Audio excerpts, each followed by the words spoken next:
Baruch atah Adonai Eloheinu melech haolam, asher kiddushanu v'mitzvotav, v'tzivanu la'asok b'divrei Torah. Blessed are you, O Lord our God, King of the universe, who sanctifies us with his commands and commands us to engross ourselves in the words of Torah. Good, Amen. good.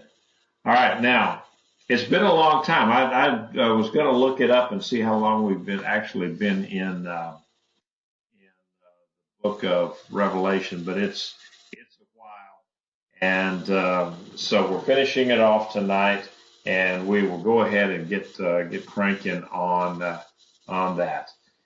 Revelation 22, 1 and 2. Then the angel showed me a river of the water of life, bright as crystal, flowing from the throne of God and of the Lamb, down the middle of the city's street. On either side of the river was a tree of life, bearing 12 kinds of fruit, yielding its fruit each month, and the leaves of that tree were for the healing of the nations. Now I've got here's a picture or something that I don't know. I looked over lots and lots of different kind of pictures to try to come up with one that they had some with a big boulevard with a river in the middle of it and sidewalks on either side and then trees on either side. And that looked pretty good and so forth. So I don't know. I just had to pick one. So I just picked one to kind of give you an idea. What's the tree of life? Couldn't really find one that had everything just like the Bible was talking about.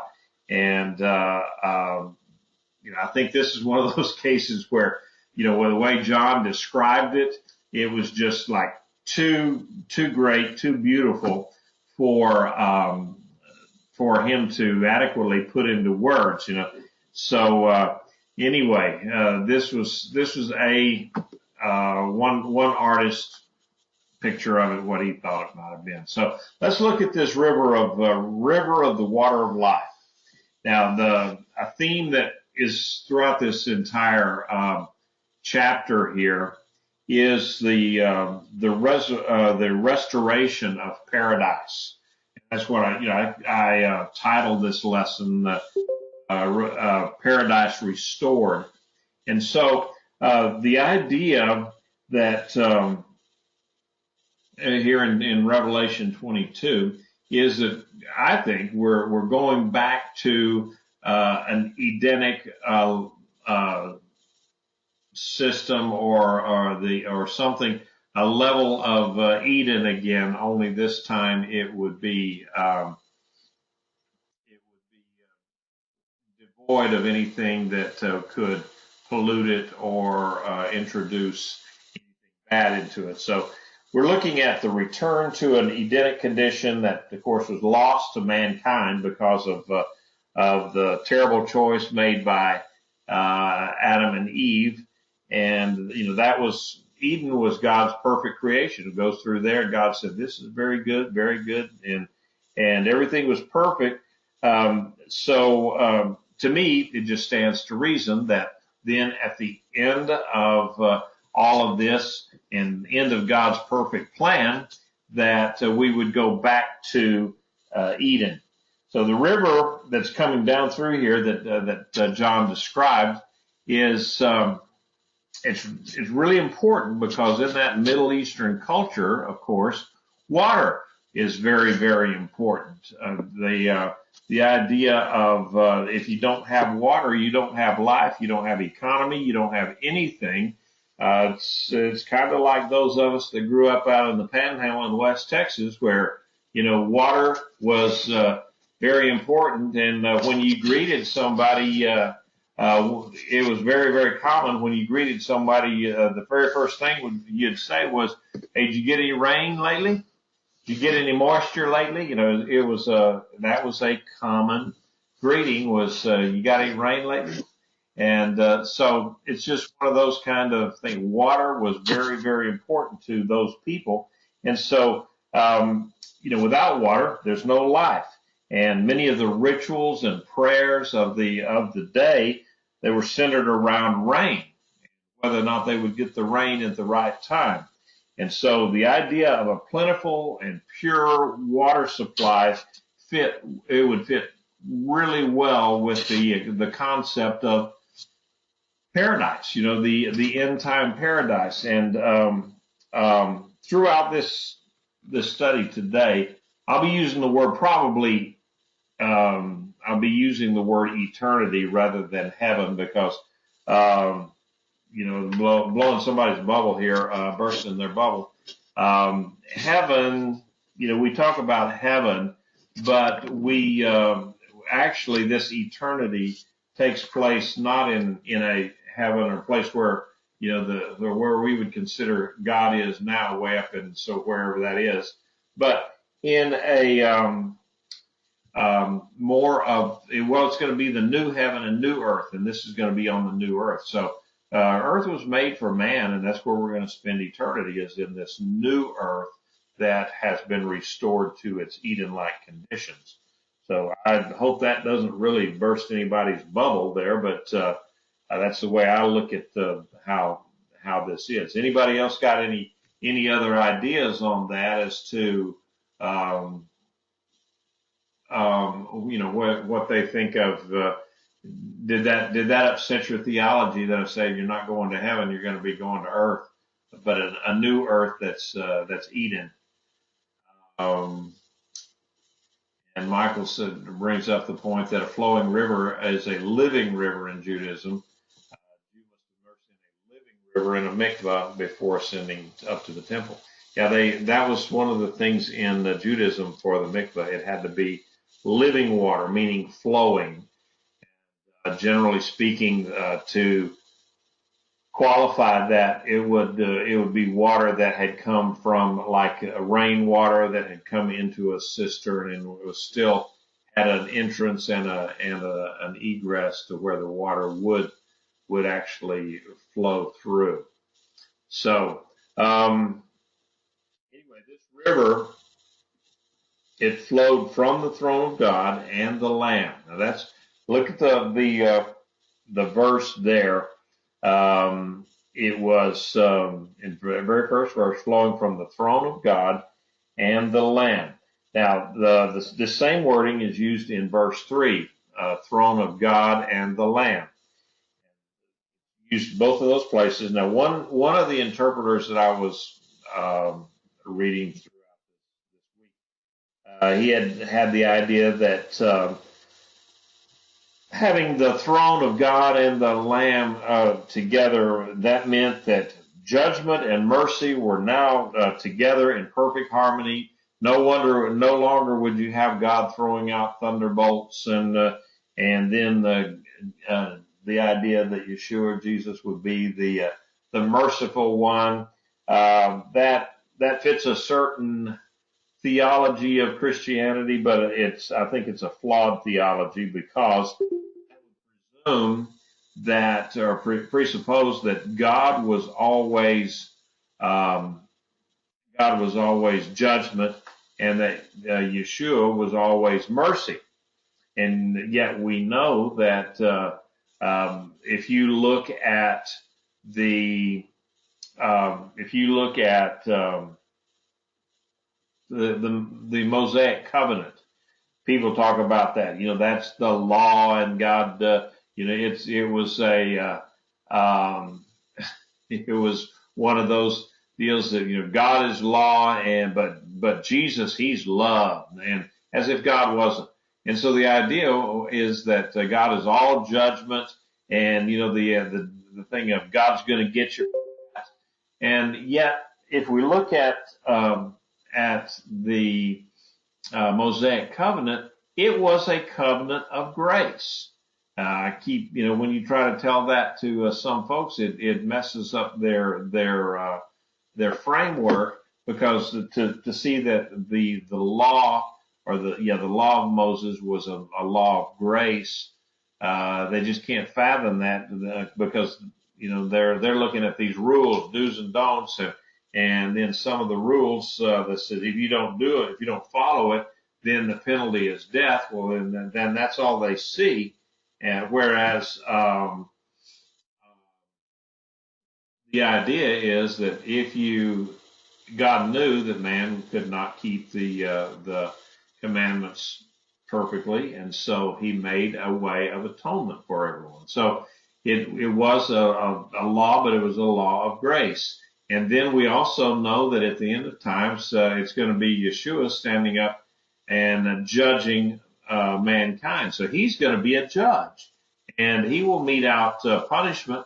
And so the idea that God is this great big old mean guy up there that's going to zap you every time that you mess up, and Jesus is the poor, or he's the humble, he's the meek, he's the mild one that's going to pat you on the head and say, "Oh, that's okay, that's okay." Maybe that does fit some people's theology, but it's a flawed theology. It doesn't work that way. So anyway, I think the wording, perhaps the wording of this one throne for God, one throne for, and one throne for God and the Lamb could be that in eternity, the concept of this, the triunity of God, the God the Father, the Son, and the Holy Spirit, are more closely melded together, perhaps, and that because we'll be able to communicate with God, as we'll see later on in the chapter, in a different way than we are today, in a much more intimate way, a much more complete way. So I don't know.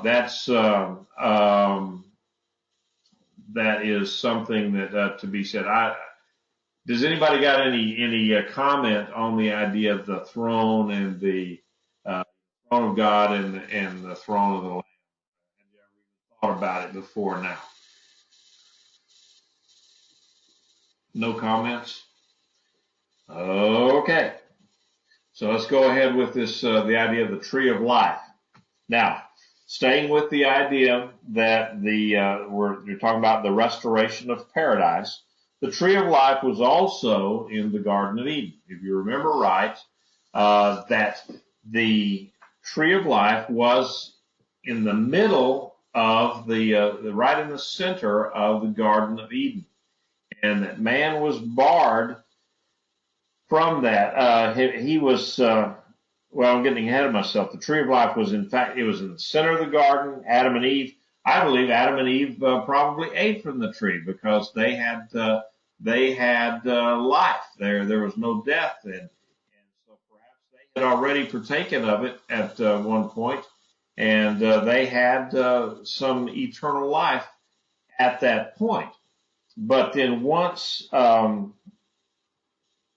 could eat anything in the garden that was there except from the fruit of the tree of the knowledge of good and evil. So God never told them not to eat from the tree of life. He said, you can have anything, but don't touch the tree of the knowledge of good and evil. And of course, that's exactly what they did. And so as a result of their sin, God barred them from eating from the tree of life any longer because they would have lived forever in that fallen state.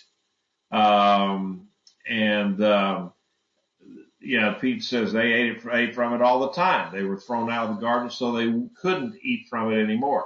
And that's my thinking, is that as long as they could eat from the tree of life, they would live forever.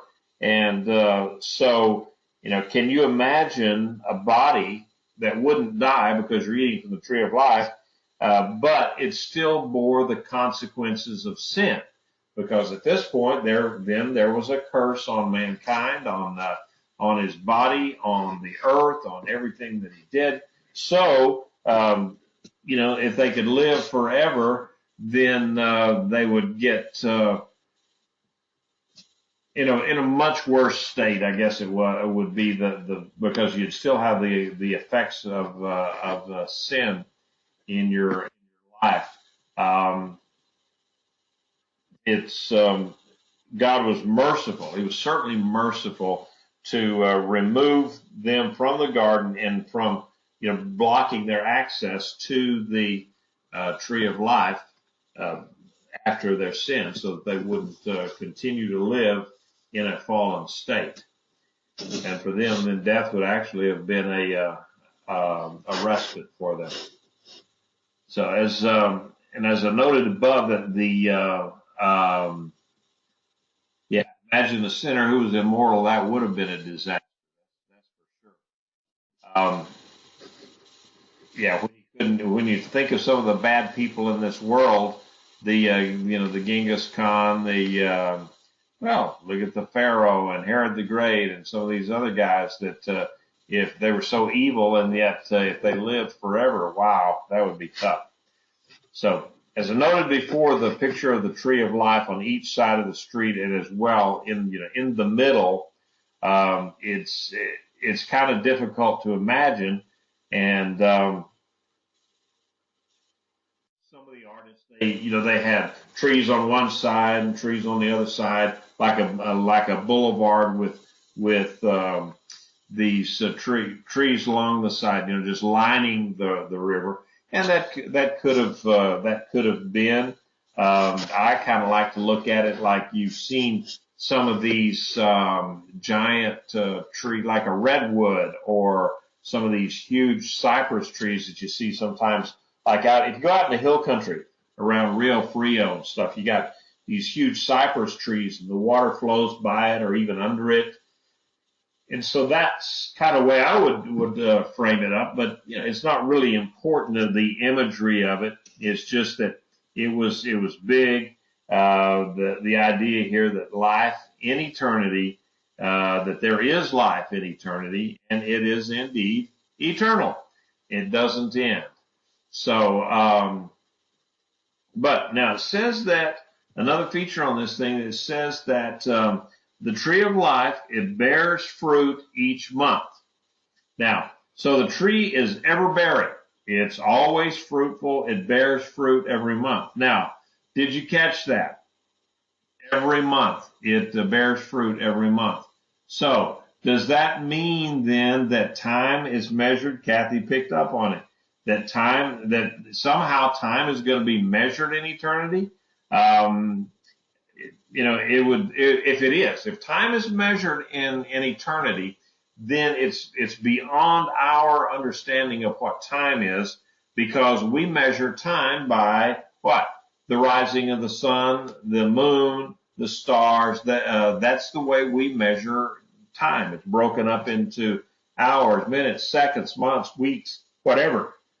So, but then it says, in the description that God has for us for say the millennium and for eternity, is that there is no darkness, there is no sun, there is no moon, because the Lamb is the light. Now, this is another instance where John is describing something that is totally beyond our comprehension or our dimension, so if there is a time frame, or somehow it is, that there's months that, or maybe that's just a way that John was describing that the thing was ever bearing, always bearing. Michael McGuckin says, well, why not? Eternity is living forever, not an absence of everything we know and experience now. True enough. So there could be some way of counting time, even though, and then Alan Sumi says that time has no meaning in eternity. Probably doesn't, but it's just, I was just bringing this one thing up that, okay, how could it bear fruit every month if there's no way of telling time or seasons? Symbols and our spoken word is somehow limited. When John would see something, he'd try to describe it, and it's just sometimes very tough to describe. We saw that in earlier chapters where, you have the grasshopper with a scorpion tail and so on and so forth, that people will say, well, that's just like an Apache helicopter. And, he was seeing Apache helicopters. I said, well, no, look at what it says. And sometimes people just don't want to take the Bible literally. They've got to come up with something that, so that in their frame of reference it would make sense. And, let's just say sometimes we don't have a frame of reference to understand what God is saying. We don't understand that yet. So finally, one other thing, the leaves of the tree, it said, will be for the healing of the nations. Now, why, let me ask you this question, why would there need to be healing, healing for the nations, or healing in heaven, or healing in eternity here? Why would there be healing? Any idea on that? Why would they say the trees are for the leaves are for the healing of the nations? The Greek word that they're using here is I'm not even trying to pronounce the Greek.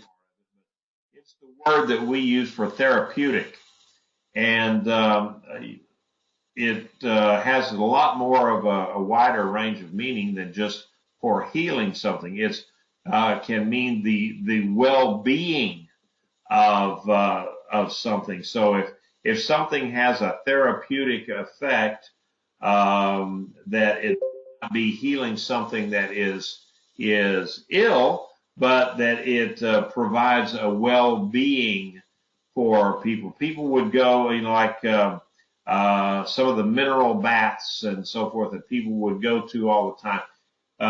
They say they have therapeutic effects, that it's just it just gives you a healthy feel, or maybe it detoxes you. You're not really sick anyway, but the therapeutic waters, and that's the word that is used here for the leaves that are health for the nation. So what it would be like here would be like for the well-being of the nations, the well-being of people. So the idea of the tree of life is that the tree is life, and it is abundant. Remember, it bears fruit all the time, every month, and that this fruit and the tree, it's all healthy. So that you're not eating just to barely stay alive. You are eating to have life, have it abundantly, and having a good life. So that's what I see in the description of that. So Michael's asked a question: do we have growing yet to do as humans after we enter the New Jerusalem? The nations have yet to learn that other nations are not enemies. Yes, maybe by that time they will have figured that out. I don't know.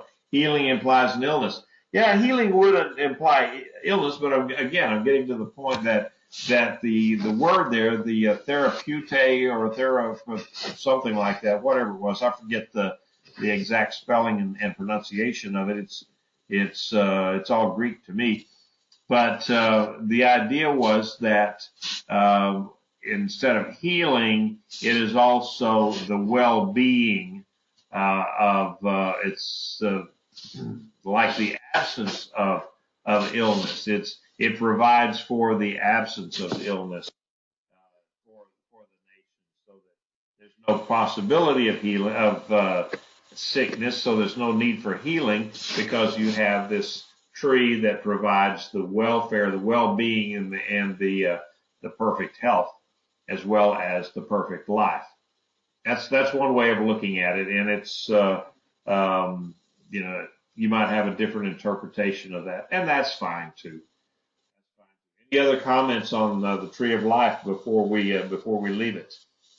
Tree of the water of life and the tree of life. Okay. Now let's go on with I said we're going to finish this week. I hope we do. Revelation 22:3-5. So no longer will there be any curse. The throne of God and the Lamb shall be in the city, and his servants shall serve him. They shall see his face, and his name shall be on their foreheads. Night shall be no more, and people will have no need for lamplight or sunlight, for Adonai Elohim will shine on them, and they shall reign forever and ever. Okay, before we left that other, Alan said that the leaves could provide something familiar for man and therefore would be therapeutic. Could be. I think, again, that the whole idea of the tree of life bearing fruit and then being, for our well-being, it was life, abundantly, and, not only abundantly, but in health and a thriving life. You know, sometimes you can be alive, but not thriving. And, so this gives the idea of a life forever.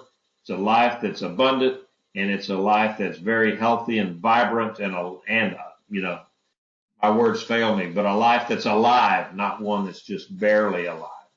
So, all right, getting back to curse now. Curse, is this a referral back to Genesis 3? Yes, that is going back to the curse of Genesis 3. I believe it is. This was the curse that was put on man and the earth at the fall. And so that it says the curse will be removed. There's no more death, pain, suffering. The new earth will be like the original creation of Eden. I think it's interesting to note that it's only mentioned here in eternity, in heaven, or whatever you want to call it, after the millennium. This time frame that we're talking about here is after the millennium, that there will no longer be any curse. That means that some part of the curse was still active in the millennium. Now, does that upset your boat there? Anybody that thinking that, okay, the millennium, I thought millennium was supposed to be perfect and no problems anywhere or any shape or form. But it leads me to believe that there will still be part of the curse, because in the millennium there will still people be dying in the millennium. So that means that part of the curse is still there. And we know that there's that spirit of Adam, that you know, the idea of being somewhat against God or a sinful nature was still in mankind, because when Satan was released at the end of the 1,000 years, it was quite quickly and speedily he raised up an army against God. So that part of that curse was still there. So this says, now though, there will no longer be any curse. All vestiges of that original sin curse is gone. It says the throne of God and the Lamb shall be in the city, and his servants shall serve him. Again, we see this throne of God and the Lamb. Now, does anybody have any idea, now that we've talked about it a little bit, something popped up in your head about what is this throne of God and the Lamb? Is it one throne? Is it like it's just not known. I mean, I don't know. I'm just a little bit confused too, because does this mean that, okay, there's a throne for God and then a throne for the Lamb? We know at that one point in time, Yeshua says that he sits on the right hand of the Father.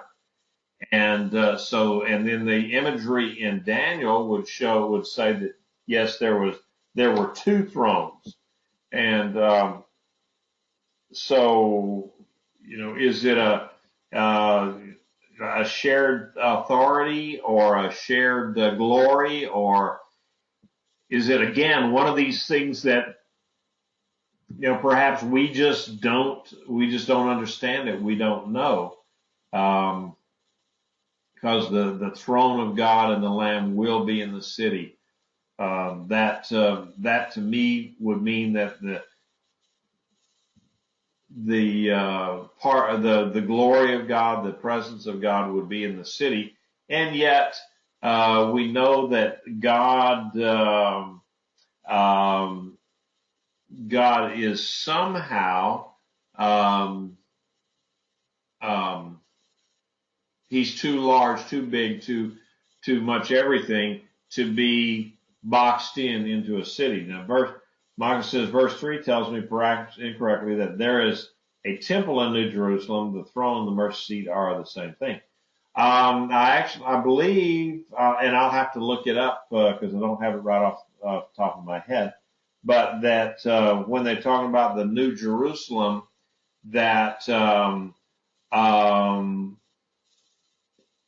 there says there would be no temple in the New Jerusalem because God was the temple, because the presence of God would be there, so there would be no temple. We know that there's going to be a temple in the millennial time, but afterwards, I think the New Jerusalem had no need for a temple. I'll have to go. I think that's in verse or chapter 21 where it says that. So the idea. Let's go ahead with this thought here. The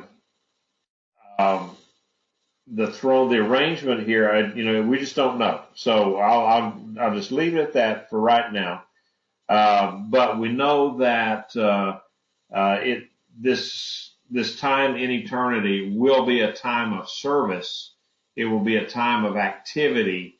There will be things for us to do. That's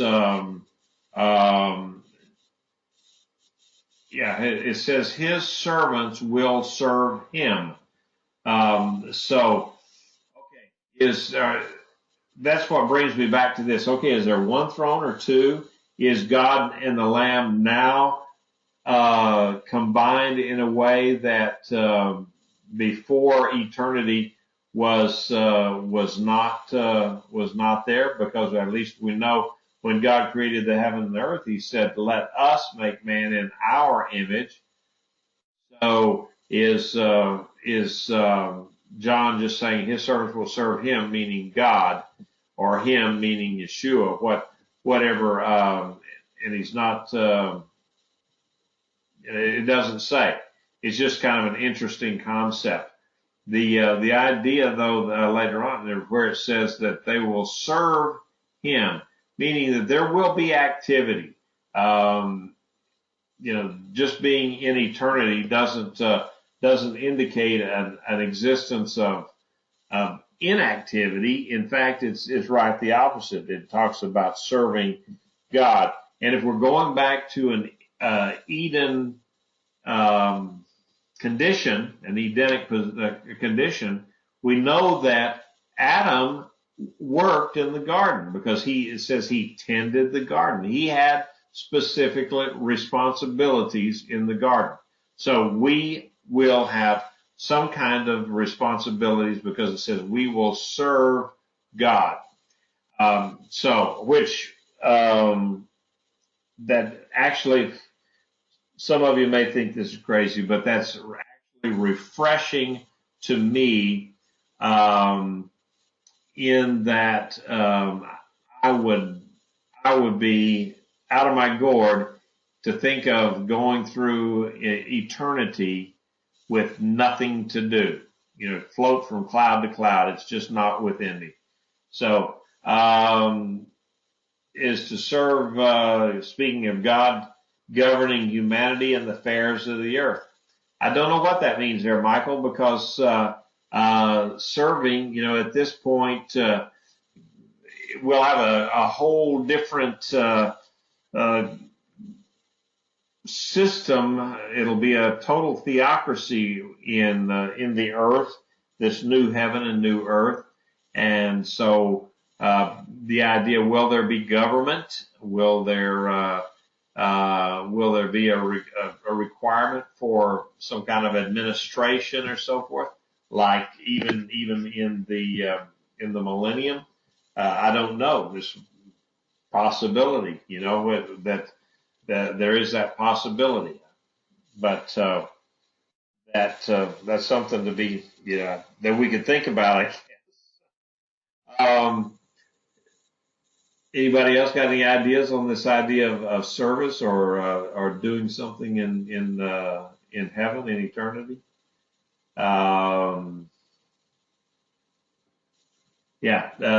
was struggling to describe a life and a place that we cannot imagine. Yeah, it's like we've talked like last week and the week before, I believe, that trying to come up with an idea of describing something that's outside of time and space for us. It's outside the dimensions that we can understand. Really does make it a little tough for him to describe. So yeah, you're right. And it's for us to try to describe it with some definitive answer, I think would be foolish. We just our words are inadequate. But it says heaven will be a place where God's people see His face. It's a place of it's an intimate face-to-face relationship with God. It's going to be a new kind of relationship, something that we don't have today, because it says we'll see His face. Now, this was something that was denied to Moses, seeing God face to face. If you look in Exodus 33:20 and 23, Moses wanted to see God, and he says, "No, you can't see my face, because no man can see me and live."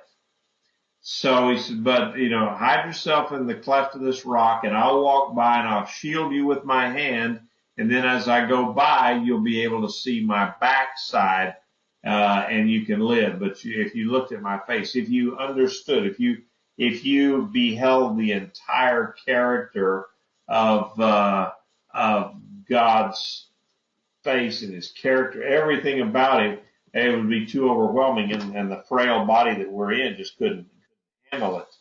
So, but in this eternity, we'll be able to see the true character of Yeshua, and it'll be just a different way of looking at things. Charles Spurgeon, the famous preacher from the 1800s, he put it this way: "By which I understand, they shall see His face."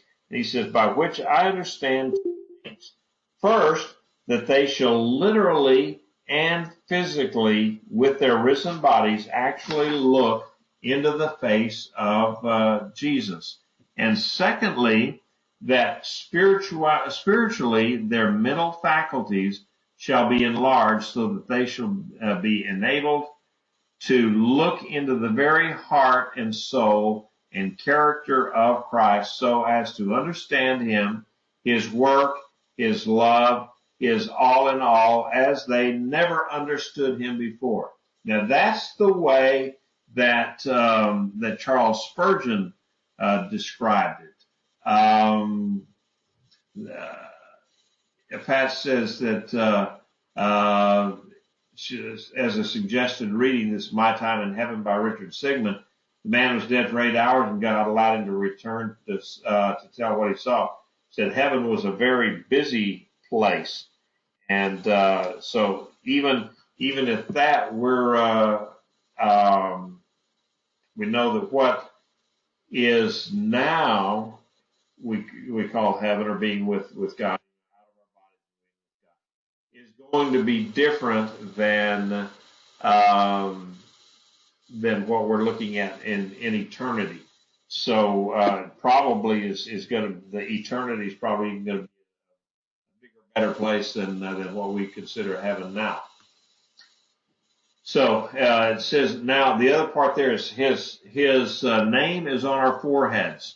God's people will be forever identified with their God. That's what that means. We're not going to have some big old tattoo across our forehead.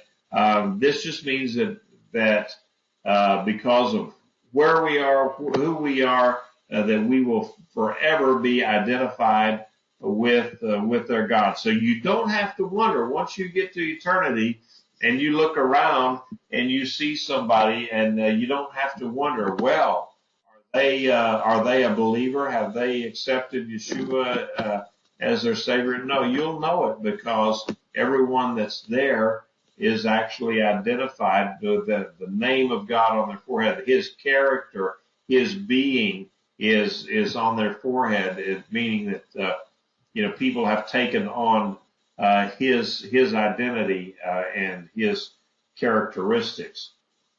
So, and it says no more darkness, and this is the idea of darkness has been identified with evil and corruption, or basically when it's dark and man can't see, well then his imagination will run wild with him, and so the idea that mankind just doesn't like darkness too much.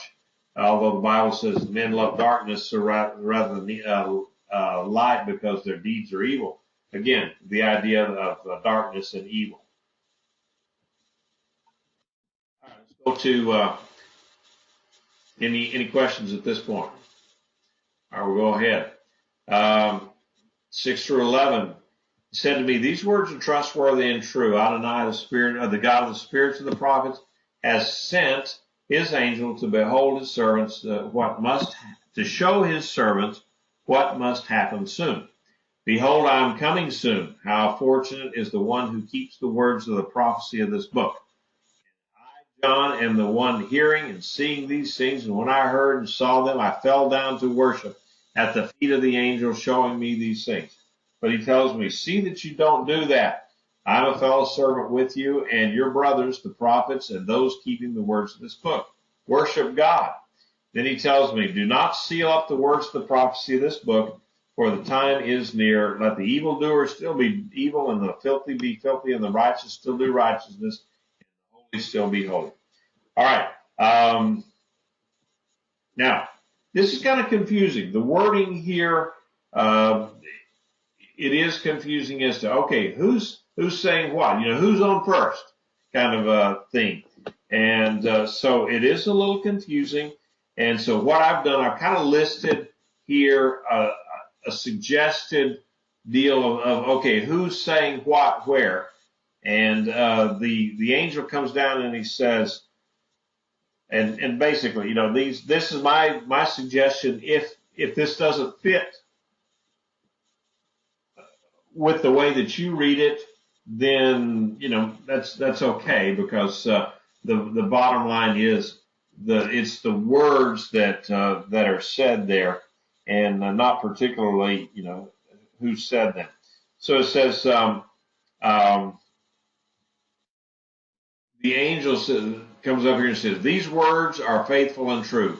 Basically, he's just saying, look, this is a self-testimony. This is a testimony that what you're reading here, what you're seeing here, is true. And the angel was sent to show what will soon happen. Now, the idea that what will soon happen, there were certain things that did actually soon happen that you could look at the book of Revelation and see, okay, yeah, that was partly fulfilled in the light of history with the Roman Empire and so forth and so forth. But it's also the idea of, remember I don't know that we'll get into it in a second, what coming quickly and what is soon and so forth. And then the next thing we see here is Yeshua saying, "Behold, I'm coming soon." Obviously, this is not the angel speaking. "And how fortunate is the one who keeps the words of the book of this book." And so then, so those are the four readings that I looked at. So then, what happens? John falls down, worships the angel, and this is the second time that he's done this. Back in Revelation 19:10, he did the same thing, and the angel told him, "Hey, get up, get up." Remember Daniel did that a couple of times, where he'd see an angel and he'd fall down on his face like in worship, and the angel said, No, get up, get up, get up. No, you're doing this wrong. Remember that sometimes the disciples had that kind of reaction. People would fall down thinking that they were something that should be worshipped. They would always say, nope, nope, nope, don't do that, and incorrectly so. You notice that when Herod the Great, when people did that with him, and he sucked it all up, he was, they said, here he is, the voice of a God, and so, he just kind of stood up there all proud and puffed up. Yeah, bring it on, like that. And so what happens, that very instant, God struck him with some kind of a thing, and he died a horrible death a few days later, just slapped, eaten up with some kind of worms and stuff. If you read Josephus and some of the other guys that were contemporary historians, Herod died a pretty horrible death. So the bottom line is the angel here is telling him, don't worship me. He says, you and me and the believers, the prophets, all of us, we're on the same team, guys. We're just partners, and we should be worshiping God. Don't worship anything that is created. So that was the word from that. Now, Yeshua gets up here and he says, I want to go back to one thing though. He says, I'm coming soon. Now, if I went back here, coming quickly, I'm coming soon. All right, the word there in the Greek can mean I'm coming soon, but it can also mean I'm coming very quickly, meaning the idea, or suddenly. I'm coming suddenly. That you just anytime that he could come, and so I wanted to get that point across, that when he's saying he's coming soon, it's not. People say, well, with God, 1,000 years is a day, and a day is 1,000 years. Very true. That is true. But at the same time, God is saying that he could come, and Yeshua is saying, I come quickly. I can come suddenly. So the thought there is to make sure you live your life such that when Yeshua comes again, you are living a life worthy to spend eternity with him. So John is told then to don't seal up the words. Now, if you contrast this with Daniel 8:26, Daniel was told, okay, you seal this up and don't tell anybody. Just leave it like like this. Keep it a secret. And so, why? Why was that? Well, Daniel was told that because it was still a long way away. John was told this. Why? Because it said the time was at hand. Meaning the time at hand. Meaning Yeshua the Messiah had already come once. So now he's coming again. So that it's time now to start letting information out and letting people know and getting prepared for that. And it says don't to let the evildoer do evil, and the filthy still be filthy, and the righteous to be holy, and the holy ones to be holy. Okay, so what does that mean? I think it's a little ambiguous, but what I think it means is that there's time now. Repentance is available up to a point, and sometime in history. Once Yeshua comes back the second time, I believe that repentance is probably a thing of the past. Although perhaps in the millennium, people who had not yet accepted Yeshua but had lived through and somehow survived all of the Holocaust of the tribulation, they will have a chance then to actually repent. But at some point, certainly by the end of the millennium, there will be no more repentance. That's it. That's over, done. Because the Bible does say that the earth and heavens and earth, they've passed away, they've been burned up with fire, and that there's a new heaven and a new earth. At that point, evil people have already, now everyone who is not a believer will have been thrown in the lake of fire by that. So I think it's saying that, okay, you keep on doing it. You can do that, but at some day there will be a reckoning, and there will be no more time. Let's go ahead and see if we can finish off tonight. It says, "Behold, I'm coming soon. Look at, I'm coming suddenly, and my reward is with me to pay back each one according to his deeds. I am Alpha and Omega, the first and the last, beginning and the end. How fortunate are those who wash their robes so that they may have the right to the tree of life and may enter through the gates of the city." All right. Now we see these words again, coming soon or suddenly. Always be ready. That's what the admonition is here. And Yeshua says that he's coming with his reward to repay each one of us according to our deeds. What does this mean? It means that our salvation is by what we do, our works. No, nothing could be further from the truth. Well, this reward is what you're given for your works and what you've done for the kingdom. It does not have anything to do with whether or not you were saved. There's only one way to be saved, and that's to repent and ask forgiveness of your sins from Yeshua. That's how you get saved. Doing all the good things in the world will not save you. So I just wanted to make sure that everyone understands that. The Alpha and Omega is that applied to God. If you look at verses 1-8 in chapter 1 and 8 in Revelation, and also in 21 and 6, again, he's talking about the Alpha and the Omega. So that ties, that links Yeshua with the idea of that he is God. So now there's something here that talks. If you look in the Tree of Life version, it says those that wash their robes, and then there's other translations that say those who do his commandments. Now, what is it? Is it laundry day, or is it going to doing these commandment things? The difference is in transliteration or a translation, depending on whether the scribe wrote one thing or another, how they looked at some of these manuscripts. And so if you look at it, here's the two Greek words that are kind of spelled out into English.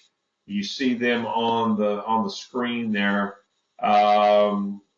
And the first one says wash their robes, and the second one says do his commandments. Boy, those words are very, very similar, aren't they? They really looks almost like one of those puzzles where you say, can you find the difference here? And so they're very, very similar. But what's the bottom line on the whole thing? It says, "A portion of those who wash their robes or do his commandments." What did Yeshua say? You'll know, he says, if you love me, you will keep my commandments. And so it's the same thing. What did the priests have to do before they could minister in the temple? It said they had to wash their clothing, especially before the Day of Atonement. They had to have freshly washed robes. The idea here is to cleanse yourself and getting following the Lord, and those are the ones that are going to be able to live in the city, have a right to eat from the tree of life, and they're going to be citizens then of the city. So that's what the whole thing is between washing your robes or doing his commandments. It would seem to be a big difference, but the end of the day, the result is the same. You have to be a believer, and you have to be living a godly life to be able to enter into the city and live there. Now, we'll go to the next verse here, Revelation 22:15. Outside of the dogs and the sorcerers and the sexually immoral and the murderers and the idolaters and everyone who loves and practices falsehoods. What? No dogs in heaven? How about that? Okay. Now, I sent that out last night, and my chief editor was not happy. She said, that's not any good. So what I had to do was maybe come up with something that said, if there are no dogs in heaven, then when I die, I want to go where they went. And that was Will Rogers said that. So I thought that was kind of cute, especially for all of y'all that, you like these fuzzy little creatures like that. All right, going ahead. Dogs refers to detestable beings. If you remember, well, in the Middle East, when someone was referred to, as a dog, that was an insult. You can remember that even Yeshua, when this Samaritan lady, or some kind of a pagan lady, foreigner, she was not Jewish, she came up to him and wanted him to heal her daughter, and he says it's not right to take meat from the table and give it to the dogs, inferring that she was a dog. And he was testing her to see what she would do. And she said, yes, but even the dogs eat the crumbs from the master's table. And so he said, that was a good answer. Your daughter's healed. But he was using that term, something that was familiar to the people, that dogs, they didn't keep dogs so much like we do today as furry little lap warmers. Okay, they just didn't do that back then. So the idea of the immoral, the murderers, the idolaters, and the liars, all of those bad people don't get the idea that what it is that you're in this new Jerusalem, surrounded by these great walls, and outside you've got all these detestable, immoral murderers, all of these different people. No, the idea is that they are gone. They are outside. They have already been excluded and thrown into the lake of fire. That's what that means. So, going on, I, Yeshua, have sent my angel to testify these things to you for my communities. I am the root and the offspring of David, the bright and morning star. The Ruach and the bride say, come, and let those who hear say, come. Let the one who is thirsty come. Let the one who wishes freely take the water of life. Okay. Now, this, again, this is where Yeshua comes, and he himself authenticates the book of Revelation. And the root and the offspring of David, that is a messianic phrase, meaning that Yeshua was, he was before David. He was the creator, and of course, it was through David through Yeshua and God's plan that David was made king. And then yet Yeshua was also in the lineage, from an earthly standpoint, he was the lineage of David. That's clearly a messianic phrase there. And the bright and morning star, coming from Isaiah, that here he was again, the bride, and that's a messianic phrase to describe Yeshua. Now, the phrasing here, let the Ruach and the bride say, come. So the Spirit of and the bride of Christ are to say, come, Yeshua, come to this. Let's begin all of this, and so we're all also getting back to the time frame, because here they are saying, come. They're looking for the second coming of Messiah, and we've just been looking at the new heaven, new earth, and this time in eternity. So they could actually be referring to both sides, but the concept here is that we're longing for, it's the longing of all of the righteous for Yeshua to come back, and let's begin this process of restoring the earth back to its